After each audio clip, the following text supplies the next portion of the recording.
Global માર્કેટ્સનું setup સમજીએ સહયોગી આરતી મહેતા પાસેથી. આરતી, ગુડ મોર્નિંગ. ફેડના નિર્ણયની રાહ છે, પરંતુ એ પહેલાં અત્યારે ગ્લોબલ સંકેત શું કહી રહ્યા છે? જી ગુડ મોર્નિંગ ચાંદની. અને જેમ ગ્લોબલ સંકેતોની વાત કરીએ, એકદમ ફ્લેટ કામકાજ આપણને જોવા મળતું દેખાયું છે. અમેરિકાના બજારો જોઈએ તો એકદમ ફ્લેટ આપણને ક્લોઝિંગ બનતું દેખાયું. જ્યાં નાસ્ડેક અને S&Pમાં થોડું ઘણું પોઝિટિવ કારોબાર જોવા મળ્યો હતો, પણ ડાઉમાં ખાસ કરીને એકદમ ફ્લેટ નેગેટિવ ઝોનમાં કારોબાર કરતું દેખાયું હતું.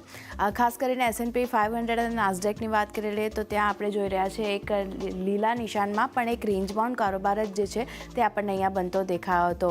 US ફેડ આજે ખાસ કરીને વ્યાજ દર અંગે નિર્ણય લેશે અને તેની અસર ખાસ કરીને આવતીકાલે આપણને બજાર પર જોવા મળશે. તો આવતીકાલનો દિવસ જે છે ખાસ મહત્વનો રહેશે. આજે કઈ રીતે ફેડ વ્યાજ દરને લઈને નિર્ણય લે છે તેના પર ફોકસ રહેશે, કારણ કે 66% લોકોનું માનવું છે કે વ્યાજ દરમાં 0.50% કાપ થવાની અપેક્ષા તેઓ રાખી રહ્યા છે, જ્યારે 34% લોકો જે છે તે દરમાં 0.25% કાપની અપેક્ષા રાખી રહ્યા છે.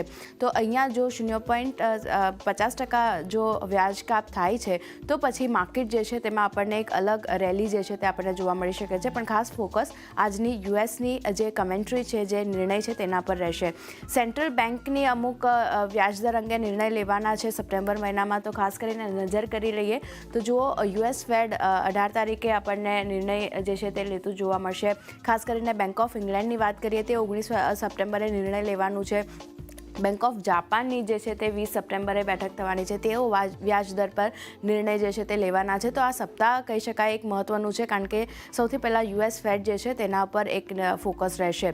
USના અમુક ડેટા પણ આવતા દેખાયા છે. સૌથી પહેલાં રિટેલ વેચાણના ડેટાની વાત કરી લઈએ તો મંથ ઓન મંથ બેઝિસ પર અહીંયા જુઓ, જે માર્ચમાં 0.5% પર હતું તે ઓગસ્ટમાં 0.1% પર અહીંયા રહેતું દેખાયું છે. તો એક ઘટાડો જે છે તે આપણને રિટેલ સેલ્સમાં આવતો દેખાયો છે. પણ યર ઓન યર બેઝિસ પર આ ડેટા જોઈ લઈએ તો માર્ચમાં જે 3.6% પર હતું તે ઘટ્યું છે અને ઓગસ્ટમાં 2.1% પર આવતું દેખાયું છે. તો આ રિટેલ સેલ્સના આંકડા જે છે તે થોડા ઘણા નબળા આવતા દેખાયા છે.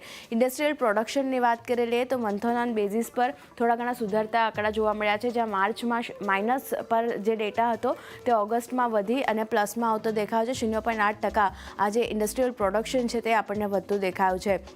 બીજી બાજુ યર ઓન યર બેઝિસ પર આ ડેટા જોઈએ તો અહીંયા પણ થોડો ઘણો સુધારો જે છે તે આપણને જોવા મળતો દેખાયો છે, કારણ કે માર્ચમાં જે નેગેટિવ આંકડા આવતા જોવા મળ્યા હતા તે ઓગસ્ટમાં વાત કરી લઈએ તો એક ફ્લેટ આંકડા જે છે તે આપણને યર ઓન યર બેઝિસ પર આવતા દેખાયા છે. તો એક ઇન્ડસ્ટ્રીયલ પ્રોડક્શન કહી શકાય, ત્યાં થોડું ઘણું પોઝિટિવિટી આપણને USમાં બનતી દેખાઈ રહી છે. પણ ઓવરઓલ એશિયન માર્કેટની વાત કરી લઈએ તો અહીંયા થોડું ઘણું મિશ્ર કામકાજ જોવા મળ્યું છે. જ્યાં વાત કરી લો નિક્કેઈની 0.5% વધારેની પોઝિટિવિટી, હેંગસેંગમાં જો 1% વધારેની તેજી, પણ શંઘાઈ એકદમ ફ્લેટ ટુ નેગેટિવ ઝોનમાં કારોબાર કરતો દેખાયો છે. તો એક મિશ્ર કારોબાર એશિયન ઓવરઓલ માર્કેટ તરફથી બનતો દેખાયો છે. ગિફ્ટ નિફ્ટીની વાત કરી લઈએ તો અહીંયા પણ શરૂઆતી કારોબારમાં ફ્લેટ કામકાજ આપણને જોવા મળતું દેખાયું હતું. અત્યારે જુઓ, હજી પણ ફ્લેટ કામકાજ 19 પોઈન્ટની પોઝિટિવિટી અત્યારે બનતી દેખાઈ રહી છે. અને લેવલ્સની વાત કરી લઈએ 25,470ના લેવલ્સ ઇન્ડિકેશન આપી રહ્યું છે. તો ખાસ ફોકસ રાખવાનું રહેશે.